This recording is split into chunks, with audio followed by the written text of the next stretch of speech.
కడప జిల్లా బద్వేల్ పట్టణంలోని 35 రోడ్డు భద్రతా మహోత్సవాలలో భాగంగా ఆటో డ్రైవర్లు అవగాహన సదస్సు నిర్వహించారు.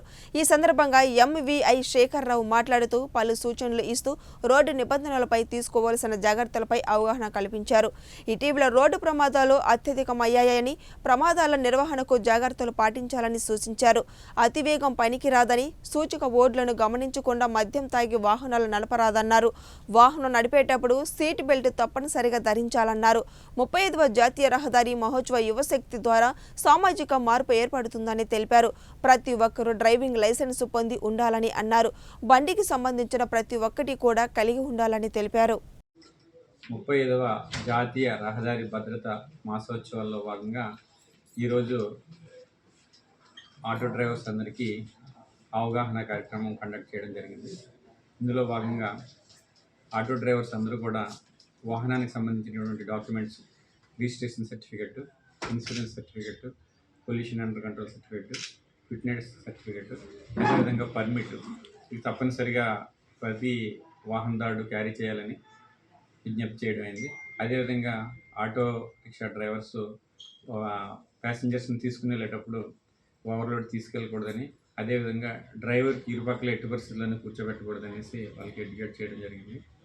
అదేవిధంగా ఇన్సూరెన్స్ అనేది మోస్ట్ ఇంపార్టెంట్ డాక్యుమెంట్ అన్నమాట. ఇన్సూరెన్స్ని మనము జెన్యూనా కాదా అనేది ప్రతి వ్యక్తి కూడా వాళ్ళ మొబైల్లో పరివాహన్ అప్లికేషన్ డౌన్లోడ్ చేసుకుంటే అందులో ఆ వాహన నెంబర్ని కొట్టంగానే అది డిస్ప్లే అవుతుంది అన్నమాట. అదేవిధంగా మేము ప్రతి వాహనానికి కూడా పబ్లిక్ ట్రాన్స్పోర్ట్ వెహికల్కి ఎఫ్సీ చేసేటప్పుడు సైడ్ పర్టికులర్స్ రాసిస్తుంటాం అన్నమాట. ఆ సైడ్ పర్టికులర్స్లో కంపల్సరీ ఫిట్నెస్ వ్యాలిడిటీ ఎప్పటి వరకు ఉంది, పర్మిట్ వ్యాలిడిటీ ఎప్పటి వరకు ఉంది. సో డైలీ అదే వాహనాన్ని వాళ్ళు చూస్తూ ఉంటారు కాబట్టి దానికి సంబంధించినటువంటి డాక్యుమెంట్స్ని కంపల్సరీగా వ్యాలిడిటీ ఉండేటట్టుగా చూసుకోవాలని చెప్పినాం. అదేవిధంగా పబ్లిక్ నా విజ్ఞప్తి ఏంటంటే, మీరు ఏదైనా ఆటో ఎక్కినప్పుడు ఆ బండికి ఇన్సూరెన్స్ ఉందా లేదనేది గమనించాలి. ఏదైనా అనుకోని సంఘటన జరిగినప్పుడు ఆ బండికి ఇన్సూరెన్స్ లేని ఎట్లా ఇన్సూరెన్స్ క్లెయిమ్ కాదన్నమాట. ప్రమాదంలో జరిగిన వారికి ఏ విధమైనటువంటి కాంపెన్సేషన్ ఇవ్వబడదు. సో దయచేసి ఆ వ్యాలిడిటీ ఉంటున్నాయా లేదా అనేది గమనించుకోవాలి. అదేవిధంగా వాహనదారుడు కూడా డైలీ చూస్తాడు కాబట్టి దానికి సంబంధించినటువంటి డాక్యుమెంట్స్ కంపల్సరీ అప్డేట్ చేసుకోవాలనేది నా విజ్ఞప్తి.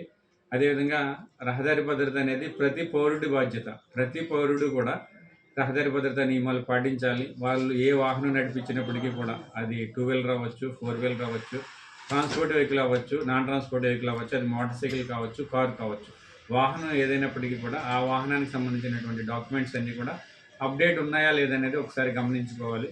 అదేవిధంగా నాన్ ట్రాన్స్పోర్ట్ వెహికల్స్కి వచ్చేటప్పటికి అది మోటార్ సైకిల్స్కి registration certificate, insurance certificate, pollution under